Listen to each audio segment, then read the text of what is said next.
ಗುರುಮೂರ್ತಿ ಪೂಜ್ಯ ಮೂಲೋ ಗುರುಪಾದ ಮಂತ್ರ ಮೂಲೋ ಗುರುವಾಕ್ಯ ಮುಕ್ತಿ ಮೂಲೋ ಗುರುಕೃಪ.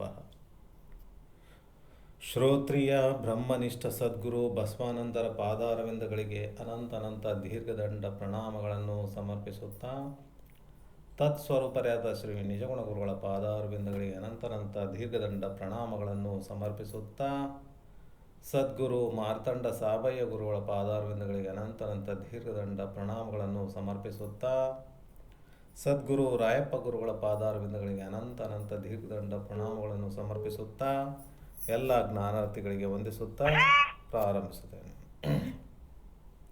ಕೈವಲ್ಯ ಪದ್ಧತಿ ನಿಜಗುಣ ಶಿವಗಳು ಬರೆದಿರ್ತಕ್ಕಂಥ ಗ್ರಂಥ. ಇದರಲ್ಲಿ 3ನೇ ಸ್ಥಳ ನಡೀತಾ ಇರೋದು ನೀತಿ ಕ್ರಿಯಾ ಚರ್ಯ ಸ್ಥಳ. ನೀತಿ ಕ್ರಿಯಾ ಚರ್ಯ ಸ್ಥಳದಲ್ಲಿ ಇದು ಎಷ್ಟನೇ ಪದ ಅಂದ್ರೆ 15ನೇ ಪದ.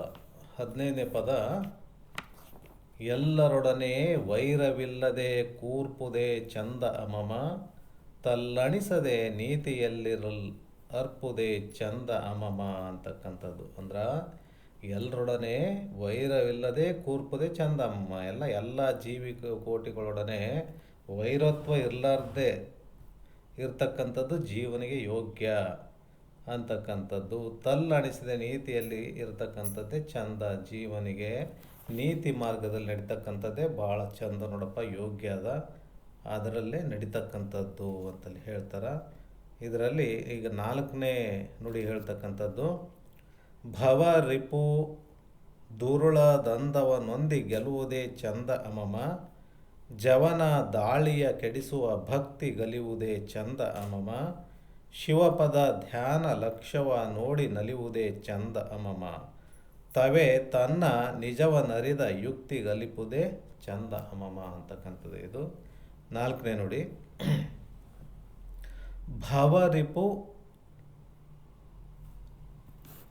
ಭವರಿಪು ಮರುಳದಂದವನೊಂದಿ ಗೆಲುವುದೇ ಚಂದ ಅಮಮ ಅಂತ. ಭವರಿಪು ಅಂದ್ರೆ ಏನು ಆಗ್ಯದ, ಎಲ್ಲಿ ತನಾಗ್ಯದ, ಇದು ಜವನ ದಾಳಿ, ಇದು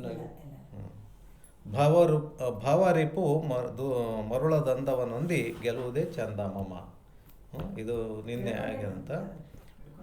ಯಾಕಂದ್ರೆ ಭವರಿಪು ಅಂದ್ರೆ ಏನು, ಜನ್ಮ ಅಂತಕ್ಕಂಥ ವೈರಿ, ರಿಪು ಅಂದರೆ ವೈರಿ, ಭವ ಅಂದರೆ ಜನ್ಮ, ಜನನ ಮರಣ ಅಂತಕ್ಕಂಥದ್ದು ಏನದ ಜನ್ಮ, ಅದಕ್ಕೆ ಜನ್ಮ ಅಂತೇಳಿ ಭವ ಅಂತ ಹೇಳ್ತಾರೆ. ಯಾಕಂತಂದ್ರೆ ಇಹ ಬಂಧನದಿಂದ ನಾನು ಹೊಂದಿರುವೆ, ಭವ ಬಂಧನ ಬಿಡಿಸಯ್ಯ ತಂದೆ ಅಂತ ಏನು ಬರೆದಿದ್ದಾರೆ ರಾಯಪುರಗಳ ಥರ. ಭವ ರಿಪು ಭವ ಬಂಧ ಅಂತಕ್ಕಂಥದ್ದು ಅಂದ್ರೆ ಪ್ರತಿಯೊಬ್ಬ ಜೀವಿಗೂ ಬಂಧ ಅಂತೂ ಇದ್ದೇ ಅದ. ಯಾಕಂತಂದ್ರೆ ಈ ಮಾನವ ಶರೀರ ಬಂದದ್ದೇ ಆ ಬಂಧ ಕಳ್ಕೊಳ್ಳೋಕ್ಕಾಗಿ. ಅದಕ್ಕಾಗಿ ಇಹ ಬಂಧನದಿಂದ ನಾನು ನೊಂದಿರುವೆ, ಭವ ಬಂಧನ ಬಿಡಿಸಯ್ಯ ತಂದೆ ಅಂತಕ್ಕಂಥ ಒಂದು ತತ್ವಪದ ಬರೆದಿರ್ತಕ್ಕಂಥದ್ದು ಇವರು ರಾಯಪ್ಪಗಳು. ಯಾಕಂತಂದ್ರೆ ಇಹ ಬಂಧನ ಅಂದ್ರೇನು, ಇದೇ ಭವ ಬಂಧನ ಅಂತಕ್ಕಂಥದ್ದು. ಇಹ ಬಂಧನ, ಅಂದರೆ ಈ ಲೋಕದ ಬಂಧನಗಳಿಂದ ನಾನು ಬಹಳ ನೊಂದಿದ್ದೀನಪ್ಪ ತಂದೆ, ಭವಬಂಧನ ಅಂತಕ್ಕಂಥದ್ದು ಬಿಡಿಸು. ಈ ಲೋಕದಲ್ಲಿ ಇರ್ತಕ್ಕಂಥ ಬಂಧನಗಳು ಎಷ್ಟದವ, ಸಾಕಷ್ಟು ಅದಾವ ಬಂಧಗಳು, ಅದರಿಂದ ನನಗೆ ಬಿಡಿಸು ಅಂತಲ್ಲಿ ಬರೆದಿರ್ತಕ್ಕಂಥದ್ದು. ಇಹ ಬಂಧನದಿಂದ ನಾನು ಹೊಂದಿರುವೆ, ಭವಬಂಧನ ಬಿಡಿಸಯ್ಯ ತಂದೆ ಅಂತಕ್ಕಂಥ ಅಲ್ಲಿ. ಈ ರೀತಿ ಭವರಿಪು ಅಂತಂದ್ರೆ ಏನು, ಜನನ ಮರಣ ಅಂತಕ್ಕಂಥ ರಿಪು ವೈರಿನ ಅಲ್ಲಿ ಅದನ್ನು ಗೆಲ್ತಕ್ಕಂಥದ್ದೇ ಚಂದ ಅಮಮ. ಅದೇ ಯೋಗ್ಯ ನೋಡು ಜೀವನಿಗೆ. ಅದಕ್ಕೆ ರಾಯಪ್ಪಗಳು ಗುರುಗಳು ಬರೆದಿರ್ತಕ್ಕಂಥ ಹಾಡು ಯಾವುದದು, ತತ್ವಪದ, ಇಹ ಬಂಧನದಿಂದ ನಾನು ಹೊಂದಿರುವೆ, ಭವ ಬಂಧನ ಬಿಡಿಸಯ್ಯ ತಂದೆ ಅಂತಕ್ಕಂಥದ್ದು. ಅದರಲ್ಲಿ ನೋಡ್ಬೋದು ಯಾವ ರೀತಿ ಅಂತ ಅಂದರೆ, ಭವಬಂಧನ ಅಂತಂದ್ರೆ ಇದನ್ನೆಲ್ಲ ತಿಳ್ಕೊಂಡೇ ಬರೆದಿರ್ತಕ್ಕಂಥದ್ದು ಅದು ಕೂಡ. ಯಾಕಂತಂದ್ರೆ ಅನುಭವಿಸಿ ಬರೆದಿರ್ತಕ್ಕಂಥದ್ದು ಅವರು. ಸುಮ್ಮನೆ ನಾವು ಓದ್ಕೊಂಡು ಇದೆಲ್ಲ ಹೇಳ್ತೀವಿ ಅಂತಂದಲ್ಲ, ಆದ್ರೆ ಅವರಿಗೆ ಅನುಭವ ಮಾಡ್ಕೊಂಡು ಬರೆದಿರೋದು ಗ್ರಂಥ ಅದು ತತ್ವಪದ ಅಂತಕ್ಕಂಥದ್ದು. ಭವಬಂಧನ ಬಿಡಿಸಯ್ಯ ತಂದೆ ಅಂತಕ್ಕಂಥದ್ದು. ಭವಬಂಧನ ಅಂತಕ್ಕಂಥದ್ದು ಎಷ್ಟು ಕೆಟ್ಟದಂತ ಅನುಭವ, ಚೆನ್ನಾಗಿ ಅನುಭವ ಮಾಡ್ಕೊಂಡು ಬರೆದಿರೋದು ಅದು. ಭವಬಂಧನ ಬಿಡಿಸೆಯ ತಂದೆ ಅಂತಕ್ಕಂಥದ್ದು ಅಂದರೆ ಜ್ಞಾನಿಗಳ ಲೆಕ್ಕದಲ್ಲಿ ಹಂಗಿರ್ತದೆ ಅದು. ಭವರಿಪು ಅಂದರೆ ಜನನ ಮರಣ ಅಂತಕ್ಕಂಥ ಈ ಸಂಸಾರ ಚಕ್ರ ಏನದ ಅದರಲ್ಲಿ ಇರ್ತಕ್ಕಂಥ ಏನೇನು ಇವು ಬರ್ತಾವ ಅವನ್ನ ಅವನ್ನ ಸಂಹಾರ ಮಾಡು ಅಂದರೆ ಇವನ್ನ ಏನು ಆ ಭವಬಂಧನ ಅಂತಕ್ಕಂಥದ್ದು. ಈಗ ಯಾವುದು ಈ ಜನನ ಆಗಿರ್ತಕ್ಕಂಥದ್ದು ಬಂಧನ ಕಳ್ಕೊಳ್ಳಿಕ್ಕೆ ಬಂದಿರೋದು ಮಾನವ ಶರೀರ. ಈ ಜನ್ಮ ಆಗಿರೋದು ಬಂಧನದಿಂದನೇ. ಬಂಧನ ಅಂದರೆ ಈಗ ಪುಣ್ಯದ ಬಂಧನ ಆಗ್ಬೋದು ಅಥವಾ ಪಾಪದ ಬಂಧನ ಆಗಿರ್ಬೋದು. ಪಾಪದ ಬಂಧನ ಇತ್ತಂತಂದರೆ ಆ ಕರ್ಮದಿಂದ ನಾವು ಯಾವುದು ಈ ಈ ಏನು ಒಳ್ಳೆಯ ಕರ್ಮಗಳನ್ನು ಮಾಡಿದ್ರೆ ಅಲ್ಲಿ ಹಗ್ಗದ ಯಾವುದು ಬಂಗಾರದ ಬೇಡಿ ಅನ್ನಿಸ್ತದ. ಈ ದುಷ್ಟ ಕೆಲಸಗಳು ಮಾಡಿದ್ರೆ ಕಬ್ಬಿಣದ ಬೇಡಿ ಅನ್ನಿಸ್ಕೊತದ. ಹಾಗಾಗಿ ಬಂಧನ ಅಂತ ಗಟ್ಟಿ ಅದು ಏನು. ಅದಕ್ಕಾಗಿ ಅಲ್ಲಿ ಬಂಧನನ ಬಿಡಿಸ್ಕೋಬೇಕು. ಬಿಡಿಸ್ಕೋದಂತ ಯಾರಿಂದ ಇದು ಆಗ್ತದಪ್ಪ? ಭವಬಂಧನ ಬಿಡಿಸಯ್ಯ ತಂದೆ. ತಂದೆ ಅಂದರೆ ಯಾರು? ಶ್ರೋತ್ರಿಯ ಬ್ರಹ್ಮನಿಷ್ಠ ಸದ್ಗುರುಗಳ ಮುಖಾಂತರ ಅಲ್ಲಿ ಅಲ್ಲಿ ಆ ಬಂಧನ ಕಳೀತದ. ಯಾಕಂದ್ರೆ ಜ್ಞಾನದಿಂದನೇ ಮಾತ್ರ ನಿವೃತ್ತಿ ಆಗ್ತದೆ ಈ ಬಂಧ ಅಂತಕ್ಕಂಥದ್ದು. ಈ ಅಜ್ಞಾನದಿಂದ ಈ ಶರೀರ ಉತ್ಪತ್ತಿಯಾಗಿರೋದು. ಅಜ್ಞಾನನೇ ತುಂಬಿರೋದು. ಅಜ್ಞಾನ ಪ್ರಪಂಚದಲ್ಲಿ ಯಾವುದೇ ಪ್ರತಿಯೊಬ್ಬ ಜೀವಿಯಲ್ಲಿ ಅಜ್ಞಾನ ತುಂಬಿರೋದು. ಯಾವಾಗ ಜ್ಞಾನ ಉತ್ಪತ್ತಿ ಆಗ್ತದೆ, ಅಜ್ಞಾನ ಅಂದರೆ ಕತ್ತಲು ಅಂಧಕಾರ ಅಂತಕ್ಕಂಥದ್ದು. ಕತ್ತಲು ಅಂಧಕಾರ ಅಂತಕ್ಕಂಥದ್ದು ಪ್ರತಿಯೊಬ್ಬ ಜೀವಿ ಹತ್ರನೂ ಇರ್ತದೆ. ಯಾಕಂತಂದ್ರೆ ಅಲ್ಲಿ ಜ್ಞಾನ ಆದಾಗ ಮಾತ್ರ ಅದು ಅಜ್ಞಾನ ಹೋಗ್ತದೆ. ಅಜ್ಞಾನ ಅಂತಂದ್ರೇನು? ಅಲ್ಲಿ ಅಜ್ಞಾನ 3 ಲೆಕ್ಕದಲ್ಲಿ ಹೇಳ್ತಾರೆ. ಯಾವುದು? ಅಸಂಭಾವನ, ಸಂಶಯ ಭಾವನ, ವಿಪರೀತ ಭಾವನ ಅಂತಕ್ಕಂಥದ್ದು. ಅಸಂಭಾವನ, ಸಂಶಯ ಭಾವನ, ವಿಪರೀತ ಭಾವನ ಅಂತಕ್ಕಂಥದ್ದು.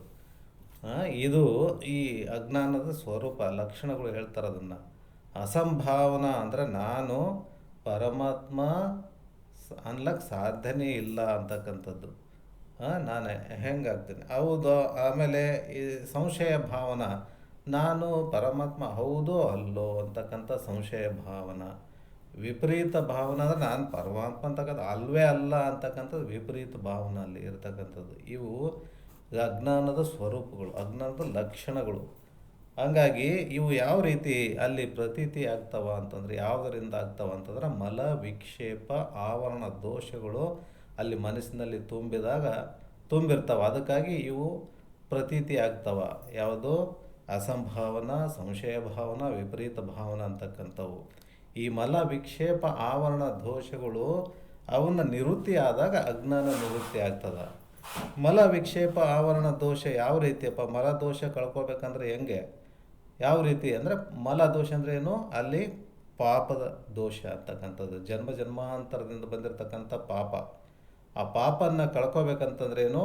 ಪರೋಪಕಾರಾಯ ಪುಣ್ಯಾಯ ಪಾಪಾಯ ಪರಪೀಡಾನಂ ಅಂತ ಹೇಳ್ತಾರೆ. ಹಾಗಾಗಿ ಈ ಕೆಲವು ವಾಕ್ಯಗಳು ಅಲ್ಲಿ ಶ್ರುತಿ ಪ್ರಮಾಣ, ಅದಕ್ಕಾಗಿ ಪದೇ ಕೆಲವೆಲ್ಲ ಈ ಗ್ರಂಥದಲ್ಲಿ ಉಪಯೋಗ ಮಾಡ್ತಾರೆ. ಯಾಕಂದರೆ ಪರೋಪಕಾರಾಯ ಪುಣ್ಯಾಯ ಪಾಪಾಯ ಪರಪೀಡಾನಂ ಅಂತಕ್ಕಂಥದ್ದು. ಪರಪೀಡೆ ಮಾಡಿದ್ರೆ ಪಾಪನೇ ಜಮ ಆಯಿತು ಅಂತ ತಿಳ್ಕೊರಿ. ಆಮೇಲೆ ಪರಪೀಡರೆ ಬೇರೆಯವ್ರಿಗೆ ಪೀಡೆ ಮಾಡಿದ್ರೆ ಪಾಪಕ್ಕೆ ಜಮ ಆಗ್ತದ. ಇದು ಪುಣ್ಯದ ಕೆಲಸ ಅಂತಂದ್ರೇನು? ಬೇರೆಯವ್ರಿಗೆ ಉಪಕಾರ ಮಾಡ್ತಕ್ಕಂಥದ್ದು ಪುಣ್ಯದ ಕೆಲಸ ಅನಿಸ್ಕೊತದ.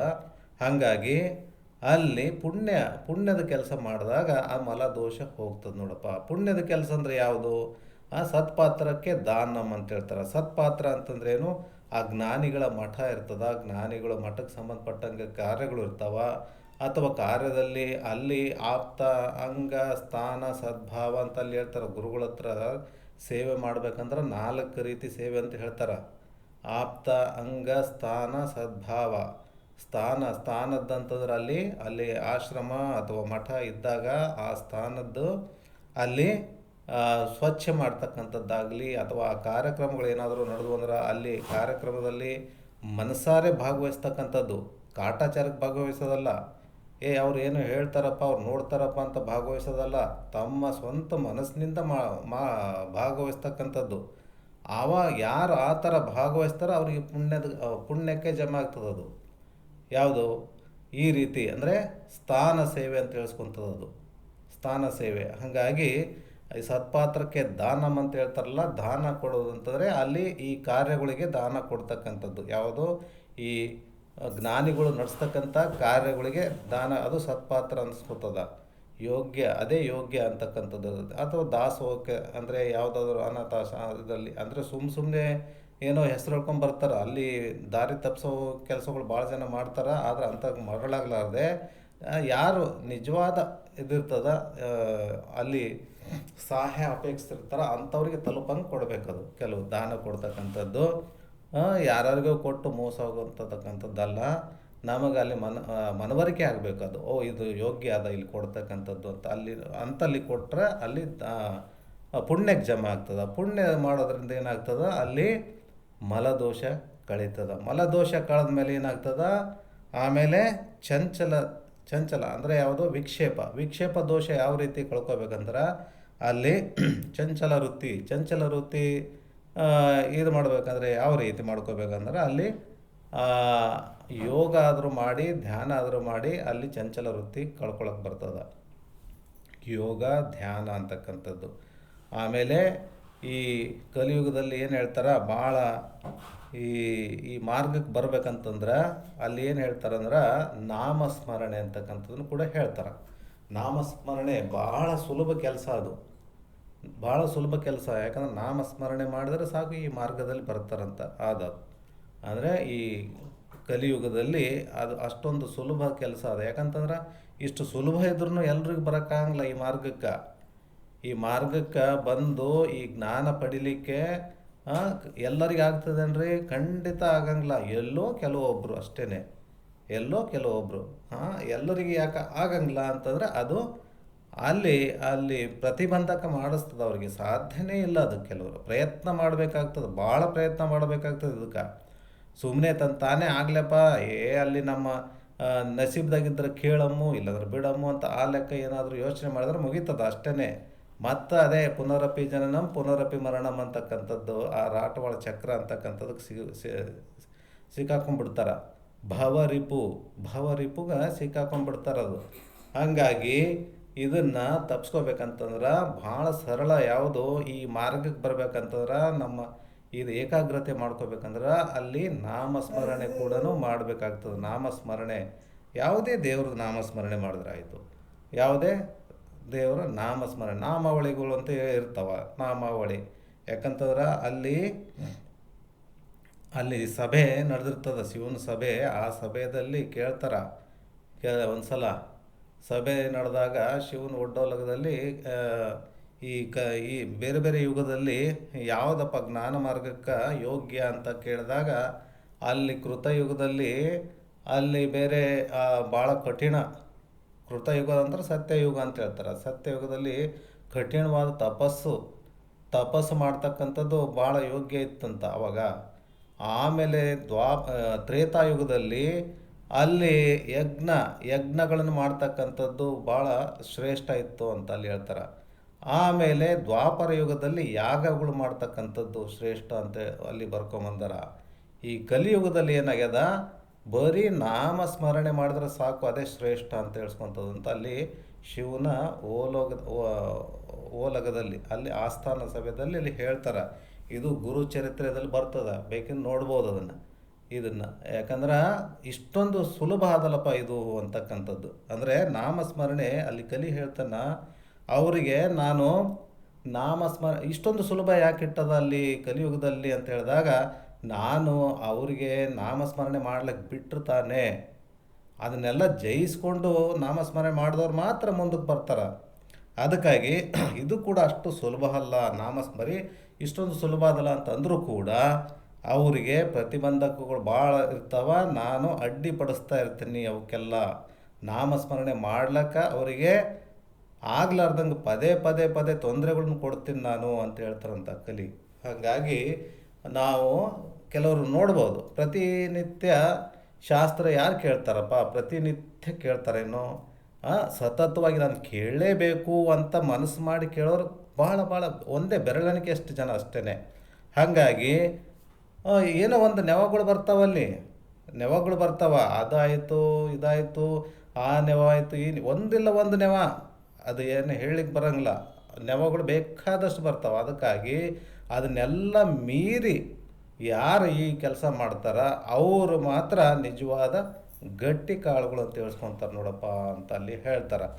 ಆಮೇಲೆ ಅಲ್ಲಿ ಅವನು ಹೇಳ್ತಾನೆ, ನಾಲಿಗೆ ಮತ್ತು ಕಚ್ಚೆ ಯಾರ್ದು ಸರಿ ಇರ್ತದ ಅವರಿಗೆ ಮಾತ್ರ ನಾನು ಶರಣಾಗತನಾಗ್ತು ನೋಡಪ್ಪ, ಅವ್ರಿಗೆ ನಾನು ಏನು ತೊಂದರೆ ಕೊಡಲ್ಲ ಅಂತಲ್ಲಿ ಕಲಿ ಹೇಳ್ತಾನೆ. ಹಾಗಾಗಿ ಕಚ್ಚೆ ಮತ್ತು ನಾಲಿಗೆ ಯಾರು ಸರಿ ಇರ್ತದ ಅವರು ಈ ಮಾರ್ಗಕ್ಕೆ ಬರ್ಲಿಕ್ಕೆ ಯೋಗ್ಯ ಆಗ್ತಾರೆ ನೋಡಪ್ಪ ಅಂತಲ್ಲಿ ಹೇಳ್ತಾರೆ. ಆ ರೀತಿ ಇದು ವಿಕ್ಷೇಪ ದೋಷ ಏನು ಕಳ್ಕೊಳ್ಳೋಕೆ ಬರ್ತದ. ಆಮೇಲೆ ಆವರಣ ದೋಷ ಅಂತಕ್ಕಂಥದ್ದು ಅದು ಗುರು ಮುಖಾಂತರನೇ ಅಲ್ಲಿ ಆವರಣ ದೋಷ ಕಳ್ಕೊಳ್ಳೋಕೆ ಬರ್ತದ. ಗುರು ಮುಖಾಂತರ ಅಂದ್ರೆ ಗುರುಮುಖ ಅಂದ್ರೆ ಅಲ್ಲಿ ಗುರುಗಳು ಶಾಸ್ತ್ರ, ಇದು ವೇದಾಂತ ಶಾಸ್ತ್ರ ಬೋಧ ಮಾಡ್ತಕ್ಕಂಥದ್ದು, ಅದು ಶಿಷ್ಯರು ಕೇಳ್ತಕ್ಕಂಥದ್ದು, ಭಕ್ತರು ಕೇಳ್ತಕ್ಕಂಥದ್ದು, ಅದು ಪದ್ಧತಿ ಅದು ನೋಡಪ್ಪ. ಆವಾಗ ಮಾತ್ರ ಈ ಆವರಣ ದೋಷ ಅಂತಕ್ಕಂಥದ್ದು ಹೋಗ್ತದ, ಆವಾಗ ಜ್ಞಾನ ಆಗ್ತದೆ ನೋಡು. ಈ ಜ್ಞಾನ ಆದ ತಕ್ಷಣ ಈ ಭವರಿಪು ಅಂತಕ್ಕಂಥದ್ದು ಹೋಗ್ಬಿಡ್ತದ, ಅಜ್ಞಾನ ಅಂತಕ್ಕಂಥದ್ದು ನಿವೃತ್ತಿ ಆಗ್ಬಿಡ್ತದೆ ನೋಡು.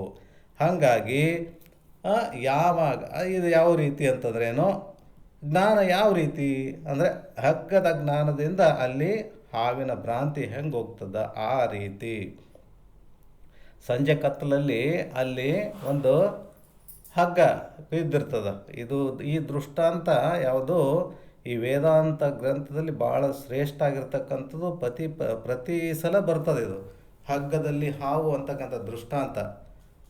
ಯಾಕಂತಂದ್ರೆ ಅಲ್ಲಿ ಒಂದು ಹಗ್ಗ ಬಿದ್ದಿರ್ತದೆ, ಅಲ್ಲಿ ಒಬ್ಬ ವ್ಯಕ್ತಿ ಹೋಗ್ತಾನೆ, ಅಲ್ಲಿ ಹೋಗಿ ನೋಡ್ತಾನೆ, ಅಲ್ಲಿ ನೋಡಿ ಏನಪ್ಪ ಇದು ಈ ಸಂಜೆ ಕತ್ತಲು ಇರ್ತದ, ಆ ಕಡೆ ಪೂರ್ತಿ ಹಗಲು ಇರೋದಿಲ್ಲ, ಪೂರ್ತಿ ಕತ್ತಲೂ ಇರೋಲ್ಲ, ಸ್ವಲ್ಪ ಮಸಕ್ ಕಾಣ್ತಿರ್ತದೆ. ಆವಾಗ ಸ್ವಲ್ಪ ಹಿಂಗೆ ಸುಳ್ಳಿ ಸುತ್ತಿ ಟೈಪ್ ಬಿದ್ದಿರ್ತದೆ ಹಗ್ಗ.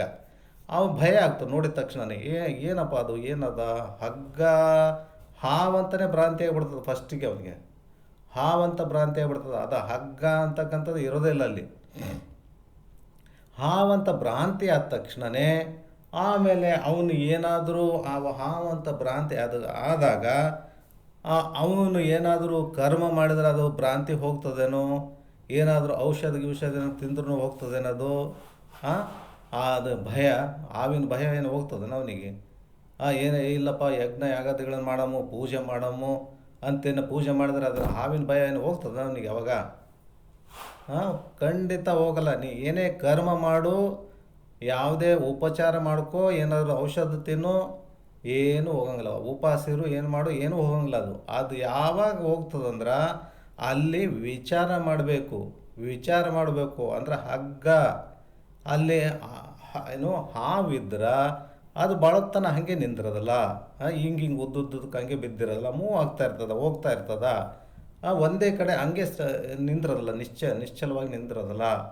ಅದಕ್ಕಾಗಿ ಇದು ಹಾವಂತೂ ಅಲ್ಲ ಅಂತ ಅಂದ್ಕೊಂಡು ಅಲ್ಲಿ ವಿಚಾರ ಮಾಡಬೇಕು. ವಿಚಾರ ಮಾಡಿ ಆಮೇಲೆ ಸ್ವಲ್ಪ ಬೆಳಕು ಹಾಕಿ ನೋಡಿದಾಗ ಗೊತ್ತಾಗ್ತದ ಇದು ಹಾವಲ್ಲ, ಹಗ್ಗ ಅಂತಕ್ಕಂಥ. ಹಗ್ಗದ ಜ್ಞಾನ ಈ ರೀತಿ ಆದಮೇಲೆ ಹಾವಿನ ಭ್ರಾಂತಿ ಹೋಗ್ಬಿಡ್ತದೆ, ಅಲ್ಲಿ ಇರೋದೇ ಇಲ್ಲ.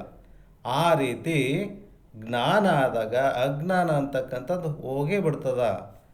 ಇದು ಬಹಳ ಮುಖ್ಯ. ಇದು ಪ್ರತಿಯೊಬ್ಬರಿಗೂ ಮುಖ್ಯವಾಗಿರ್ತಕ್ಕಂಥ ಇದು ಜ್ಞಾನ. ಈ ರೀತಿ ಜ್ಞಾನ ಆಗ್ಬೇಕಂತಂದ್ರೆ ಸದ್ಗುರುಗಳ ಮುಖಾಂತರ ಅಲ್ಲಿ ವಿಧಿವತ್ತ ಶರಣಾಗತರಾಗಿ ಅಲ್ಲಿ ಭಕ್ತಿಪೂರ್ವಕ ಮಾಡಿ ಅವ್ರ ಮುಖದಲ್ಲಿ ನಿತ್ಯದಲ್ಲಿ ಈ ವೇದಾಂತ ವಾಕ್ಯಗಳನ್ನು ಶ್ರವಣ ಮಾಡ್ತಕ್ಕದ್ದು. ಅದು ಪ್ರತಿನಿತ್ಯ ಈ ರೀತಿ ವೇದಾಂತ ವಾಕ್ಯಗಳನ್ನು ಶ್ರವಣ ಮಾಡಬೇಕು. ಇದನ್ನು ಮಾಡಿದಾಗ ಈ ರೀತಿ ಶ್ರವಣ ಮನನ ನಿಧಿಧ್ಯಾಸ ಮಾಡಿದಾಗ ಅದು ಯಾವ ರೀತಿ ಅಲ್ಲಿ ಸಚ್ಚಿದಾನಂದ ಲಕ್ಷಣಾತ್ಮಕ ಏನು ಪರಬ್ರಹ್ಮ ಸ್ವರೂಪ ಅದ, ಅದು ಎಲ್ಲ ಕಡೆ ಅಲ್ಲಿ ಪರಬ್ರಹ್ಮದ ಇದೇನು ಅಲ್ಲಿ ಲಕ್ಷಣ, ಅದು ಸ್ವರೂಪ, ಅಲ್ಲಿ ಜ್ಞಾನ ಆಗ್ತದೆ. ಅಲ್ಲಿ ಆ ಜ್ಞಾನದಿಂದ ಅಜ್ಞಾನ ಅಂತಕ್ಕಂಥದ್ದು ನಾಶ ಆಗ್ತದೆ ನೋಡಪ್ಪ. ಇದರಿಂದ ಇಷ್ಟಾನಿಷ್ಟ ವೃತ್ತಿ ಕೂಡ ನಾಶ ಆಗ್ತದ. ಆಮೇಲೆ ಈ ನಾಶದಿಂದ ಭೇದ ಜ್ಞಾನ ಅಂತಕ್ಕಂಥದ್ದು ಹೋಗ್ತದ. ಭೇದ ಜ್ಞಾನ ಹೋದ್ಮೇಲೆ ರಾಗ ದ್ವೇಷಗಳು ಕೂಡ ಹೋಗ್ತವ. ರಾಗ ದ್ವೇಷಗಳು ಹೋದ್ಮೇಲೆ ಅವು ಪುಣ್ಯ ಪಾಪಗಳು ಕೂಡ ನಾಶ ಆಗಿ, ಪುಣ್ಯ ಪಾಪ ನಾಶದಿಂದ ಶರೀರ ಕೂಡ ನಿವೃತ್ತಿ ಆಗ್ತದೆ. ಹಾಗಾಗಿ ಈ ಜನನ ಮರಣಾತ್ಮಕ ಸಂಸಾರ ಕೂಡ ನಿವೃತ್ತಿ ಆಗ್ತದೆ. ಈ ರೀತಿ ಭವರಿಪು ಅಂತಕ್ಕಂಥದ್ದು ಮತ್ತು ಅದೇನೋ ಹುರಿದ ಬೀಜ ಆದಂಗೆ ಆಗ್ಬಿಡ್ತದೆ ನೋಡಪ್ಪ. ಇದು ಬಹಳ ಮುಖ್ಯ ಅಂತಲ್ಲಿ ಹೇಳ್ತಾರೆ. ಜವನ ದಾಳಿಯ ಕೆಡಿಸುವ ಭಕ್ತಿ ಗೆಲ್ಲುವುದೇ ಚಂದ ಅಮಮ ಅಂತಕ್ಕಂಥದ್ದು. ಜವನ ದಾಳಿಯ ಕೆಡಿಸುವ ಭಕ್ತಿ ಗೆಲ್ಲುವುದೇ ಚಂದ ಅಮಮ ಅಂತಕ್ಕಂಥದ್ದು. ಜವನ ದಾಳಿಯ ಕೆಡಿಸುವ ಭಕ್ತಿ ಗೆಲ್ಲುವುದೇ ಚಂದ ಅಮಮ ಅಂದರೆ ಜವನ ದಾಳಿ ಅಂತಂದ್ರೆ ಏನು, ಅಲ್ಲಿ ಯಮನ ದಾಳಿ ಅಂತಕ್ಕಂಥದ್ದು. ಯಮನ ದಾಳಿ ಅಂತಕ್ಕಂಥದ್ದು ನಾಶ ಮಾಡ್ತಕ್ಕಂಥದ್ದು ಭಕ್ತಿಗಲಿಯುವುದೇ. ಅಂದರೆ ಭಕ್ತಿಗಲಿಯುವುದಂದ್ರೆ ಭಕ್ತಿ ಪ್ರೇಮ ಲಕ್ಷಣಾತ್ಮಕ ಭಕ್ತಿಯನ್ನು ಅಭ್ಯಾಸ ಮಾಡ್ತಕ್ಕಂಥದ್ದು ಅದು ಬಹಳ ಯೋಗ್ಯ ಅದ ನೋಡಪ್ಪ ಅಂತಲ್ಲಿ ಹೇಳ್ತಾರೆ. ಭಾಳ ಯೋಗ್ಯ ಅದ ಅಂದರೆ ಇದು ಜನನ ಅಂತಕ್ಕಂಥ ವೈರಿನ ಪುನಃ ಬರದಂಥ ಯಾವ ರೀತಿ ಗೆಲ್ಲೋದು ಆಗೋದಿಲ್ಲ ಅಂತ ಏನಾದರೂ ಅಂದ್ರೆ, ಇನ್ನು ಯಮನ ದಾಳಿನ ಕೆಡಿಸ್ತಕ್ಕಂಥ ಪ್ರೇಮ ಲಕ್ಷಣಾತ್ಮಕ ಭಕ್ತಿಯನ್ನು ಕೂಡ ಅಲ್ಲಿ ಯಾರು ಕಲಿತಾರ ಅದು ಜೀವನಿಗೆ ಯೋಗ್ಯ ಅದು ನೋಡಪ್ಪ. ಇದರಿಂದಲಾದರೂ ಮನುಷ್ಯನಿಗೆ ಸುಖ ಪ್ರಾಪ್ತಿ ಆಗ್ತದ ಅಂತಲ್ಲಿ ಹೇಳ್ತಾರೆ. ಭಕ್ತಿಯಿಂದ ಸುಖ ಪ್ರಾಪ್ತಿ ಆಗ್ತದ. ಜನ್ಮಗಳು ಬರ್ತಾವಲ್ಲ ಅಂತಂದ್ರೆ, ಜನ್ಮಗಳು ಬಂದರೂ ಕೂಡ ಅಲ್ಲೇನಾಗ್ತದ, ಪರಮಾತ್ಮನ ಭಕ್ತಿ ಆ ಸಂಸ್ಕಾರ ಅವರಲ್ಲಿ ಇರ್ತದೆ. ಅದಕ್ಕಾಗಿ ಆ ಮೂಲಕ ಏನು ಬೇರೆ ಜನ್ಮಗಳಂತೂ ಬರಲ್ಲ. ಯಾಕಂತಂದ್ರೆ ಅಲ್ಲಿ ಭಕ್ತಿ ಮಾಡೋದ್ರಿಂದ ಬೇರೆ ಜನ್ಮಗಳು ಅಂತಂದರೆ ಈ ಮಾನವ ಶರೀರನೇ ಬರ್ತದೆ. ಮಾನವ ಶರೀರ ಯಾಕಂತಂದ್ರೆ 84 ಲಕ್ಷ ಜೀವರಾಶಿನಲ್ಲಿ ಉದ್ಬೀಜ, ಸ್ವೇದಜ, ಅಂಡಜ, ಪಿಂಡಜ ಅಂತ ಏನು ಹೇಳ್ತಾರ. ಉದ್ಬೀಜ 21 ಲಕ್ಷ, ಸ್ವೇದಜ 21 ಲಕ್ಷ, ಅಂಡಜ 21 ಲಕ್ಷ, ಜರಾಯುಜ ಅಥವಾ ಪಿಂಡಜ 21 ಲಕ್ಷ ಅಂತ ಏನು ಹೇಳ್ತಾರೆ. 84 ಲಕ್ಷ ಜೀವರಾಶಿ. ಅದರಲ್ಲಿ ಮಾನವ ಶರೀರ ಅಂತಕ್ಕಂಥದ್ದು ಭಾಳ ಶ್ರೇಷ್ಠ ಅದ. ಹೀಗಾಗಿ ಪರಮಾತ್ಮನ ಭಕ್ತಿ ಮಾಡ್ತಾ ಇದ್ರೆ ಏನಾಗ್ತದ, ಖಂಡಿತ ಈ ಮಾರ್ಗದಲ್ಲಿ ಭಕ್ತಿಯನ್ನು ಮಾಡಿದ್ರೆ ಅವರಿಗೆ ಮಾನವ ಶರೀರನೇ ಪ್ರಾಪ್ತ ಆಗ್ತದ. ಆದರೆ ಇವು ಆ ಶರೀರಗಳು ಬರೋದಿಲ್ಲ. ಯಾವುದು ಉದ್ಬೀಜ, ಸ್ವೇದಜ, ಪ್ರಾಣಿ ಪಕ್ಷಿ, ಈ ಗಿಡ ಮರ, ಈ ಥರದ್ದು ಆ ಶರೀರಗಳು ಬರಲ್ಲ. ಈ ಭಕ್ತಿ ಮಾಡೋದ್ರಿಂದ ಏನಾಗ್ತದ, ಆ ಮನುಷ್ಯ ಶರೀರನೇ ಬರ್ತದ. ಅದಕ್ಕಾಗಿ ಆ ಭಕ್ತಿ ಮಾಡೋದ್ರಿಂದ ಏನಾಗ್ತದ, ಈ ಯಮನ ದಾಳಿಯನ್ನು ಕೆಡಿಸ್ತಕ್ಕಂಥ ಇದು ಅಲ್ಲಿ ಪ್ರಾಪ್ತಿ ಆಗ್ತದ. ಯಾವ ರೀತಿ ಅಂತಂದ್ರೇನು, ಅಲ್ಲಿ ಮಾರ್ಕಂಡೇಯ ಎಂದು ಇದನ್ನು ಹೇಳ್ತಾರೆ. ಅದು ಯಾಕಂತಂದ್ರೆ ಅಲ್ಲಿ ಭಕ್ತಿ ಮಾಡೋದ್ರಿಂದ ಏನಾಗ್ತದೆ, ಅವನ ಆಯುಷ್ಯ ಕೂಡ ಮುಂದಕ್ಕೆ ಹೋಗ್ತದೆ. ಹಂಗಾಗಿ ಅದು ಕೂಡ ಗೊತ್ತದ ನಮಗೆಲ್ಲ ಕತೆ ಮಾರ್ಕಂಡೇಯಂದು ಯಾವ ರೀತಿ ಅವನು ಭಕ್ತಿ ಮಾಡ್ತಾ ಇದ್ದ ಅಂತಂದ್ರೇನು. ಅಲ್ಲಿ ಯಾರು ಮೃಕಂಡ ಋಷಿ ಅಂತೇನು ಬರ್ತಾರೆ. ಮೃಕಂಡ ಋಷಿ ಆ ದಂಪತಿಗೆ ಮಕ್ಕಳು ಇರಲ್ಲ. ಆವಾಗ ಏನಾಗ್ತದ, ಶಿವನ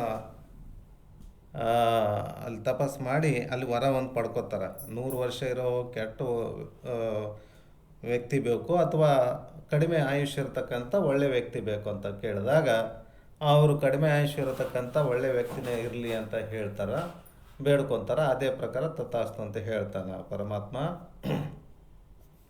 ಆಮೇಲೆ ಏನಾಗ್ತದ, ಇದು ಏನು ಭಾಳ ಹುಷಾರಿರ್ತಾನೆ ನಾವು. ಅದು ಮಾರ್ಕಂಡೇಯ ಅಂತಕ್ಕಂಥದ್ದು ಎಲ್ಲ ಜ್ಞಾನ ಎಲ್ಲ ಸಂಪನ್ನ ವ್ಯಕ್ತಿಯಾಗಿರ್ತಾನೆ. ಆಮೇಲೆ ಅವನಿಗೆ ಗೊತ್ತಾಗ್ತದ ಇಷ್ಟು ವರ್ಷ ಆದಮೇಲೆ ಅವನಿಗೆ ಆಯುಷ್ಯು ಇದಾಗ್ತದ, ನಾಶ ಆಗ್ತದ ಅಂತಕ್ಕಂಥದ್ದು ಗೊತ್ತಾದ ತಕ್ಷಣ ಆವಾಗಲಿಂದ ಅಲ್ಲಿ ಶಿವಲಿಂಗದ ಹತ್ರನೇ ಹೋಗಿ ತಾನು ಪ್ರತಿನಿತ್ಯ ಇದು ಮಾಡ್ತಾ ಇರ್ತಾನೆ, ನಾಮಾವಳಿ ಹೇಳ್ತಾ ಇರ್ತಾನೆ. ಶಿವನ ನಾಮಾವಳಿ, ಶಿವನ ಶ್ಲೋಕ ಹೇಳ್ತಾ ಇರುವಾಗ ಆ ಟೈಮಲ್ಲಿ ಅವನು ಬರ್ತಾನೆ. ಯಾರು ಅವನ ಪೀರಿಯಡ್ ಬಂದಾಗ ಯಮಧರ್ಮರಾಯ ಬರ್ತಾನೆ. ಬಂದಾಗ ಅಲ್ಲಿ ಅವನು ಪಾಶ ಹಾಕ್ತಾನೆ. ಯಮ ಪಾಶನ ಹಾಕಿದಾಗ ಅಲ್ಲಿ ಏನಾಗ್ತದ, ಅವ ಅಪ್ಕೊಂಡ್ಬಿಡ್ತಾನೆ ಲಿಂಗ. ಯಾರು ಮಾರ್ಕಂಡೇಯ ಲಿಂಗನ ಅಪ್ಕೊಂಡಾಗ ಅದು ಏನಾತ, ಪಾಶ ಲಿಂಗಕ್ಕೂ ಅವ್ನಿಗೆ ಸೇರ್ಕೊಂಡು ಬೀಳ್ತದೆ. ಅದಕ್ಕೆ ಸಿಟ್ಟು ಬಂದುಬಿಡ್ತದೆ. ಪರಮಾತ್ಮಗೆ ಸಿಟ್ಟು ಬಂದು ಅಲ್ಲೇ ಪ್ರತ್ಯಕ್ಷ ಆಗಿ, ನನ್ನ ಭಕ್ತರಿಗೆ ನೀನು ಆ ಥರ ಮಾಡೋಂಗಿಲ್ಲ, ನೀನು ಒಂದು 3 ಮೊಳ ದೂರನೇ ಇರಬೇಕು ನೀನು ಅಂತ ಹೇಳಿ ಅಲ್ಲಿ ಮಾರ್ಕಂಡೇಯನಿಗೆ ಏನಾಗ್ತದ ಅಲ್ಲಿ ತನ್ನ ಆಯುಷ್ಯ ಮುಗಿದ ನಂತರ ಕೂಡ ತನ್ನ ಆಯುಷ್ಯದಲ್ಲಿ ಆಯುಷ್ಯ ಕೊಡ್ತೀನಿ ಅಂತ ಹೇಳಿಬಿಟ್ಟು ಜಾಸ್ತಿ ಆಯುಷ್ಯ ಕೊಡ್ತಾನೆ ಅಲ್ಲಿ. ಹಾಗಾಗಿ ಚಿರಂಜೀವಿ ಲೆಕ್ಕದಲ್ಲಿ ಕೂಡ ಬಂದ ಅಂತಕ್ಕಂಥದ್ದು ಕೂಡ ಬರೀತಾರೆ, ಯಾವುದು ಮಾರ್ಕಂಡೇಯ ಅಂತಕ್ಕಂಥದ್ದು. ಹಾಗಾಗಿ ಭಕ್ತಿ ಮಾಡೋದ್ರಿಂದ ಈ ರೀತಿ ಅಲ್ಲಿ ಯಮಧರ್ಮನ ಕಾಟ ಇರೋದಿಲ್ಲ, ಅಲ್ಲಿ ಶಿವ ಒಲಿತಾನ ನೋಡಪ್ಪ ಅಂತಲ್ಲಿ ಹೇಳ್ತಾರೆ.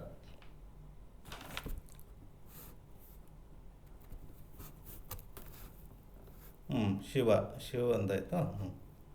ಶಿವ ಪೂಜೆ ಅದೇ ಯಾವುದಂತಂದರೆ ಭಕ್ತಿ ಮಾಡೋದಂತಕ್ಕಂಥದ್ದು ಏನು, ಶಿವ ಪೂಜೆ ಮಾಡ್ತಕ್ಕಂಥದ್ದು, ಶಿವ ಸ್ತೋತ್ರ ಮಾಡ್ತಕ್ಕಂಥದ್ದು, ಶಿವ ಚಿಂತನೆ ಮಾಡ್ತಕ್ಕಂಥದ್ದು, ಆಮೇಲೆ ಯಾವುದೇ ಒಂದು 10 ನಿಮಿಷ ಆದರೂ ಮಾಡ್ತಕ್ಕಂಥದ್ದು, 10 ನಿಮಿಷ ಆಗಿಲ್ಲ ಅಂದ್ರೆ ಒಂದು 5 ನಿಮಿಷ ಆದರೂ ಮಾಡ್ತಕ್ಕಂಥದ್ದು.